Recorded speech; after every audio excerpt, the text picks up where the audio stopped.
Fala pessoal, hora de falar sobre os 10 melhores jogadores brasileiros na temporada europeia de 2024 e 2025. Eu sei que o Mundial de Clubes faz parte da atual temporada, mas eu entendo que vai mudar muito pouco a análise que a gente tem, até porque são poucos brasileiros disputando o Mundial que fizeram baitas temporadas, então não vai mudar muito no critério de avaliação. E por falar em critério, aqui é muito simples, não é o cara que é melhor, é o cara que teve um desempenho melhor nessa temporada. E é isso, eu vou pesar regularidade, importância para o time, enfim, vamos tentar fazer um top 10 aqui. Sei que vai ter polêmica, sei que vai ter gente criticando, mas é normal, vou contar com a opinião de vocês também nos comentários. E depois de eu fazer o top 10, eu ainda vou falar qual seria a escalação ideal, pegando todos os brasileiros na temporada europeia e também menções honrosas, porque ficaram pelo menos uns 3, 4, 5 caras que poderiam ter entrado nessa lista aqui tranquilamente. Então, bora lá? Em 10º lugar, Andrei Santos, volante do Chelsea emprestado ao Strasbourg nessa temporada, fez 11 gols e deu 4 assistências em 34 jogos, 15 participações em gols. Para um volante é uma coisa absurda, e não é só isso. E aí eu peguei alguns números de alguns jogadores aqui também para ilustrar a importância deles na temporada. O Andrei, ele teve 5 gols a mais do que o esperado, ou seja, o que é isso? Ele conseguiu marcar 5 gols a mais do que as finalizações que ele tinha poderiam contabilizar ali, é o famoso XG, né? Ele foi o líder de desarmes da Ligue 1, a média de desarmes, né, por jogo, com 3.4 por partidas, 8º em bloqueios de finalização, e ajudou o Strasbourg a ficar em 7º lugar no campeonato francês, que para o Strasbourg, que é vamos dizer assim, um clube satélite para o Chelsea, é uma grande posição. E por falar em Chelsea, o André inclusive já disputa o Mundial de Clubes pelo Chelsea, foi convocado pelo Ancelotti. E mais uma coisa importante a se falar, não vai entrar desempenho em seleção por aqui, tá? Nessa lista aqui é só o desempenho por clube. Mas voltando ao André, jogador que foi muito bem jogando como primeiro volante, tá? O André que por muitas vezes jogava como segundo volante. Eu fiz até uma análise mais completa que tá aqui no canal, você pode procurar. Mas o Andrei, capacidade de sair jogando muito boa, ele tem um senso, um faro de gol muito grande, então você pode ver que a maioria dos gols deles foram de bola parada e de posicionamento, sabe? Aquele gol que geralmente o centroavante que faz, o Andrei foi o responsável por fazer vários desses gols no Strasbourg. E eu achei a temporada dele muito, muito boa mesmo, do começo ao fim praticamente. Claro que da segunda metade para 2025, mais assim, né, foi melhor, mas acho que o Andrei conseguiu manter a regularidade, indo muito bem tanto no ataque quanto na defesa. Em 9º lugar, outro volante, Ederson da Atalanta.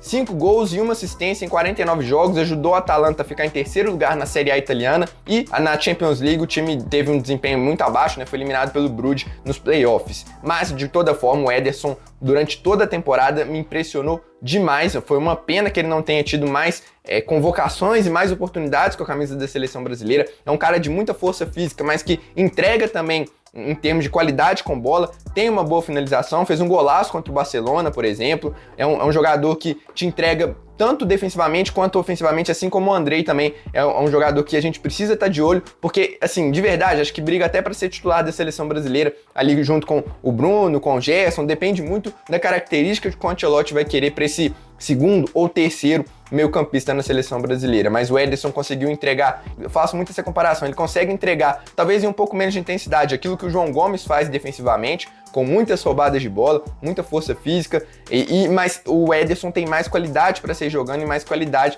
para chegar à frente. Um jogador muito inteligente também, acho que mais do que o João Gomes, então ele entra aqui em 9º lugar na minha lista. Em 8º lugar, acho que o grande nome desse momento na seleção brasileira, Alexandro ou Alex Ribeiro, zagueiro do Lille, fez 1 gol e deu 3 assistências em 47 jogos. Aí tem uns números muito interessantes dele na Ligue 1. Ele foi o 4º jogador, tá? Não é zagueiro, em passes para o terço final na Ligue 1, o 9º em passes progressivos, o 1º em distância progredida com a bola, ou seja, o cara que vai carregando a bola e vai chegando ao terço final. O Alexandre foi o 1º em todo o campeonato francês e o 6º em disputas aéreas vencidas, com 71,9% das disputas aéreas vencidas. Eu fiquei muito na dúvida e é que eu já vou entregar uma menção honrosa aqui. Tem vários zagueiros aqui e eu fiquei muito na dúvida se eu colocava o Marquinhos. Não seria necessariamente no lugar do Alexandre, né? Quem sairia seria o Andrei.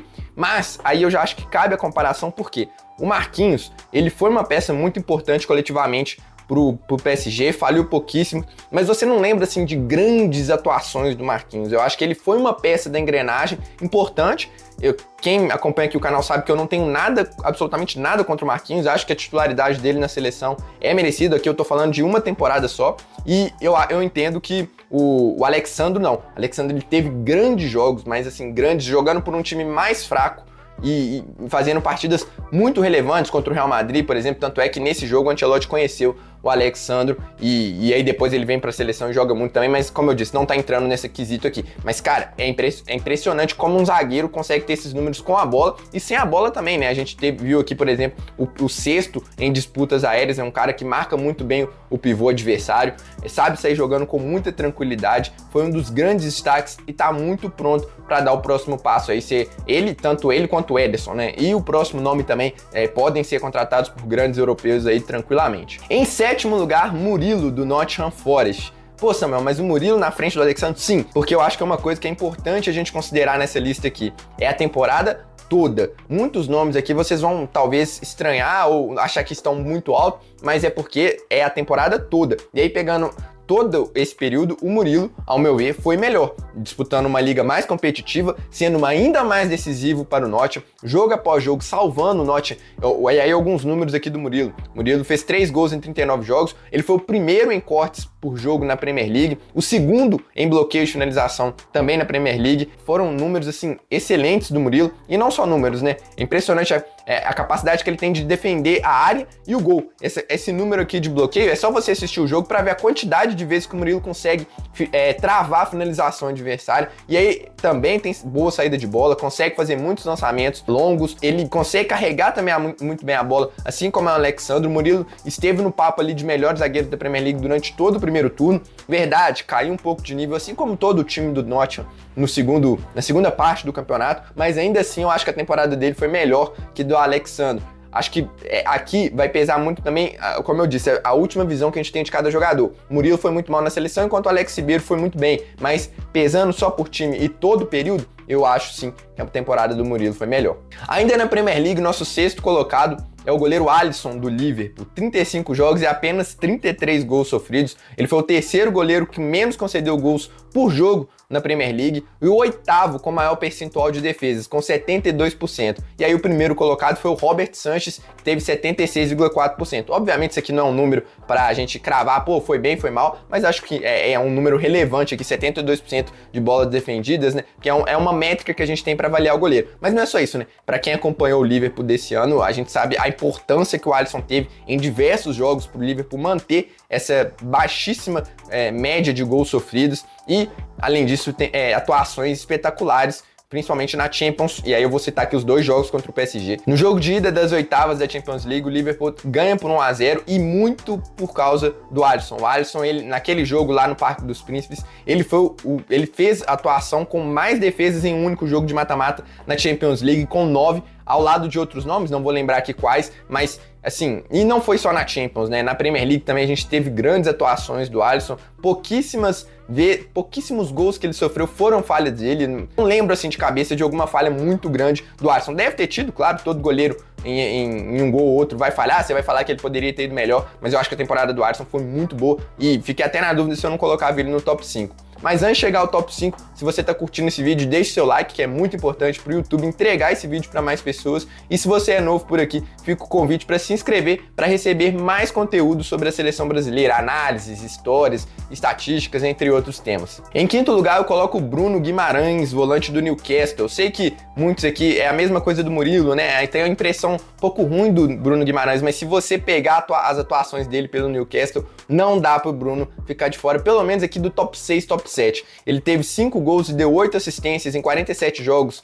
pelo Newcastle, 13 participações em gols para um volante atuando na Premier League. É muita coisa e tendo muita influência também na saída de bola. Ele foi o quinto jogador com mais passes em direção à grande área na Premier League, com 77, segundo em passes progressivos também no campeonato, com 271, só o Bruno Fernandes teve mais, com 355, e ele ajudou o Newcastle a ficar em quinto lugar na Premier League e a ser campeão da Copa da Liga, o primeiro título do Newcastle há mais de 70 anos. É inegável a importância do Bruno para o time inglês e também a qualidade que ele apresenta em todos os jogos. Assim, ele demonstrou um pouquinho disso, a gente espera que mantenha esse nível na seleção brasileira. Ele fez um pouco disso contra o Paraguai, foi talvez uma das melhores atuações do Bruno com a camisa da seleção brasileira, mas ainda falta mais. Mas enfim, na análise aqui da temporada, o Bruno conseguiu entregar tudo aquilo que a gente já conhece dele, né? Dinamicidade, box to box, participando da saída de bola e também chegando à frente para contribuir no ataque. É uma influência, assim, absurda do Bruno. Todo o ataque do Newcastle passa pelos pés do Bruno, que mais uma vez fez uma grandíssima temporada e entrou aqui em 5º lugar na minha lista. Em 4º lugar, Matheus Cunha, do Wolverhampton. Quem me acompanha já sabe o quanto eu sou fã desse cara aqui, e aí eu acho que agora ele tá começando a ter o reconhecimento que ele merece. 17 gols e 6 assistências em 36 jogos. 9º com mais participações em gols na Premier League, com 21. 6º com mais dribles por jogo na Premier League, com 1.8. A temporada do Wolverhampton ficou abaixo da média, mas só não foi rebaixado por causa do Matheus Cunha, e o reconhecimento veio com a venda ao Manchester United, simplesmente 62 milhões de libras a venda do Cunha ao Manchester United, que com certeza ele vai ajudar muito o United, se o United conseguir encaixar, né? Eu vou fazer um vídeo depois falando sobre essas mudanças de jogadores, então nem vou entrar muito a fundo nesse tema aqui agora, mas o Matheus Cunha foi um absurdo nessa temporada, cara. Condução de bola, drible, né? Pra quem acha que o Matheus Cunha é só um cara que sabe fazer gol, não. É a mesma coisa do Bruno, né? Ele participa de todos os ataques do Wolverhampton, jogando ele praticamente como um segundo atacante saindo pela esquerda, um falso ponta esquerda. Ele jogou por muitas vezes assim ao lado de um outro ponta direita, e aí muito dificilmente ele jogou como um 9, sempre por trás de um atacante e entregando tudo que você pode esperar de um jogador dentro de campo. Inteligência. Eu vi um vídeo falando, né, dele, quanto que ele tem inteligência para buscar os espaços vazios, receber em boas condições, e aí ele sabe driblar, sabe conduzir, finaliza absurdamente bem, tem condição de deixar os companheiros em boas condições para marcar. Então, assim, fanzaço do Cunha, e por pouco eu não coloquei ele no top 3 aqui, tá? Fiquei muito na dúvida entre ele e o Vinícius Júnior, que é o nosso 3º colocado, atacante do Real Madrid. E aí eu vou explicar por que eu coloquei o Vinícius Júnior acima. Beleza, a segunda temporada do Vini foi, de fato, muito abaixo, né? Tanto a dele, quanto de outros jogadores do Real Madrid, quanto do Real Madrid como um todo. Mas nem por isso a gente acha que o Ancelotti é ruim, nem por isso a gente acha que o Vinícius Júnior é ruim. Mas não é só isso que eu quero dizer. A primeira parte da temporada do Vini foi muito boa. E ele conseguiu ter números muito bons na temporada. Eu vou citar alguns aqui. 21 gols e 15 assistências em 53 jogos. Olha só. Quase o dobro do Matheus Cunha praticamente. Não, o dobro não, mas é o dobro de assistências e 4 gols a mais do que o Matheus Cunha. Beleza, você vai falar, pô, mas o Real Madrid é muito mais dominante que o Wolverhampton. Concordo. Mas o Vini teve também adversários mais difíceis na Champions, por exemplo. O Vini fez hat-trick na Champions, beleza, foi contra o Borussia Dortmund, não é um time absurdamente bom, mas o Vini teve sim grandes atuações ao longo do primeiro semestre. Em vários momentos, eu lembro perfeitamente, enquanto o Mbappé passava por aquela fase de adaptação, o Vini era o principal jogador do Real Madrid. E aí, mais uma vez, não vamos deixar a visão mais recente que a gente tem do Vini atrapalhar aquilo que foi a temporada dele. No começo da temporada, quando não tinha nenhum jogador se destacando muito, se falava inclusive que ele estava na briga de novo pela bola de ouro, ali para meado de outubro, novembro. Aí depois ele cai muito, o Mbappé sobe, aí vem o Rafinha, o Salah, o Yamal atropelando tudo, mas o Vini foi muito bem na temporada. Ele foi o segundo com mais dribles certos por jogo na Liga, com 2.7, 46% de acerto. O Yamal foi o primeiro com 4.6, quase o dobro, né? Absurdo esse menino, com 56%, mas você vê que a porcentagem não é tão distante assim. Ele foi o segundo jogador com mais jogadas de progressão em La Liga, ajudou o Real a ser vice da La Liga e foi eliminado pelo Arsenal nas quartas da Champions, e aí eu acho que foi um problema muito mais coletivo do Real Madrid do que do Vini. Enfim, pra mim o Vini jogou muita bola nessa temporada, não foi o Vini da outra temporada, né, que foi candidato à bola de ouro e ganhou o FIFA The Best lá, mas ainda assim eu acho que ele ficou aqui no top 3 entre os jogadores brasileiros. Agora, a constância pesou muito para eu definir aqui o segundo colocado, que é o zagueiro Gabriel Magalhães do Arsenal. 5 gols e 1 assistência em 42 jogos, vice-campeão da Premier League com o Arsenal, eliminado pelo PSG na semifinal da Champions em jogos que ele não participou porque estava lesionado. E aqui ao contrário do Vini, e aí por isso talvez o Gabriel tenha ficado à frente, o Gabriel ele foi constante durante toda a temporada. Eu cansei de falar aqui o quanto o Gabriel fez uma temporada absurda, cara. Assim, de papo de top 5 melhores zagueiros do mundo ao lado do Saliba, pra mim talvez tenha sido a melhor zaga da temporada europeia. Alguns vão citar aí Marquinhos e Pátio. Cara, se você pensar em dupla, não sei nem se tem muitas assim à frente, sabe?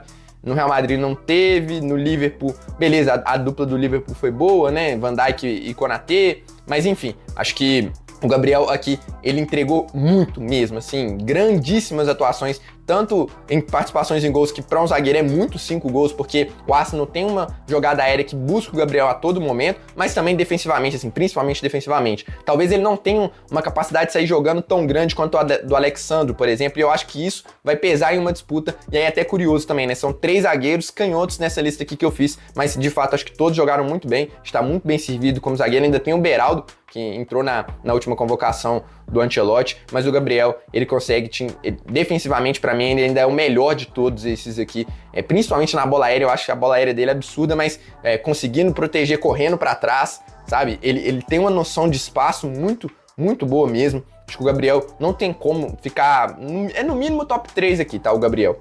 E o primeiro, acho que aí, assim, nem vou gastar muita saliva para falar, é o Rafinha do Barcelona. É papo de bola de ouro, 34 gols e 22 assistências em 57 jogos. Negócio assim, absurdo. E aí eu separei alguns números aqui, é tanto número, cara, que a gente fica assustado. O Rafinha, ele foi o segundo com mais grandes chances criadas na Liga, com 26. O Yamal foi o primeiro, teve 28. O terceiro com mais participações de gols, com 27. O terceiro com mais passes decisivos, com 2,6. O primeiro em participações de gols na Champions, com 21. O primeiro em grandes chances criadas na Champions, com 13.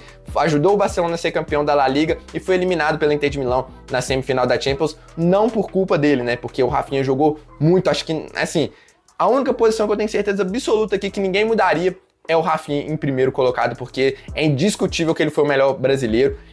Enfim, acho que não tem muito o que falar do Rafinha. Capacidade de atacar espaço, de drible, de finalização, de achar os companheiros em boas condições. O Rafinha fez de tudo nessa temporada, virou outro jogador sob o comando de Hans Flick. E aí, menções honrosas aqui que quase entraram na minha lista. Marquinhos, para mim, de longe, a maior dúvida, porque ele poderia estar tranquilamente no lugar do Andrei, mas, como eu disse, pesou talvez a visão que a gente tem da importância do Marquinhos para o PSG. Ele, se você for citar lá num nível de hierarquia, lá você vai citar vários jogadores à frente dele. E aí, claro, posso estar sendo prejudicado por isso, né? Por ele estar num time tão bom. Se ele tivesse um time pior, por exemplo, como o Alexandre, talvez ele fizesse atuações melhores e aí eu teria uma outra visão, mas assim, muito na dúvida mesmo, acho que seria super válido colocar aqui o Marquinhos no lugar do Andrei, por exemplo.